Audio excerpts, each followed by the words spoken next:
High friends, welcome to metro story. Yes, நம்மளுடைய EVP film சிட்டிலேருந்து செம்ம அப்டேட் வந்திருக்கு.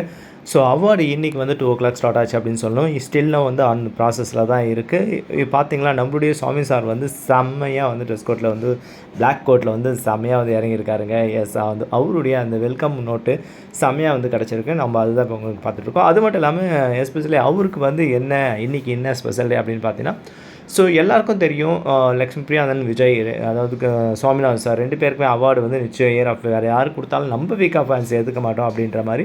ஸோ ஆடியன்ஸ் மைண்டில் கண்டிப்பாக அவர் எப்பவுமே அவார்டு வாங்கிட்டார். பட் இருந்தாலுமே இயர் ஆஃப் தி இயர், அது பெஸ்ட் ஹீரோ ஆஃப் தி இயர்னு சொல்லிட்டு நம்ம சாமி சார் வந்து அவார்டு இருக்குது அப்படின்றது ஒரு கன்ஃபர்மேஷன் வந்திருக்கு. பட் அந்த வாங்கின அந்த தருணத்துக்காக தான் மெட்ரோ ஸ்டோரி வெயிட் பண்ணிகிட்ருக்கு. பிகாஸ் அது 100% கன்ஃபர்மேஷன் இருந்தால் மட்டும்தான் நம்மளுடைய சொல்ல முடியலையா. ஸோ அதுக்காக வெயிட் பண்ணிருக்கேன். அது மட்டும் இல்லாமல் பெஸ்ட் ஹீரோ அவார்ட் அப்படின்றத நம்ம மெட்ரோ ஸ்டோரி அவருக்கு இப்போ வழங்கிட்டோம். ஸோ அதை தான் உங்களுக்கு அதை ஷேர் பண்ணலான்னு வந்துடும். ஸோ இது ரொம்ப பரபரப்பாக வந்து அந்த அவார்ட் ஃபங்க்ஷன் போயிட்டுருக்கு. ஹாட் சீட் தாங்க, பிகாஸ் ஆடியன்ஸ் யாரும் கிடையாது இல்லையா. ஸோ அங்கே இருக்கிறவங்க மட்டும்தான் வந்து அதை பண்ண முடியும். ஓகேங்க, வெயிட் பண்ணி பார்ப்போம். இன்னும் வர பிடிஎஸ் என்ன வந்ததுன்னா உடனே உங்களுக்கு நான் அதை ஷேர் பண்ணுறேன். சரிங்களா. ஆஸ் ஆஃப் நோ நம்மளுடைய பெஸ்ட் ஹீரோ சுவாமி அப்படின்னு சொல்லிட்டு அடுத்த அப்டேட் நம்மளோட லக்ஷ்மி பிரியா மேம் வந்ததுன்னா உடனே அதையும் நான் உங்களுக்கு அப்டேட் பண்ணுறேன். சரிங்களா. நம்ம மெட்ரோ ஸ்டோரி சப்ஸ்கிரைப் பண்ணி ஷேர் பண்ணி லைக் பண்ணி கமெண்ட் பண்ணுங்கள். தேங்க்யூ.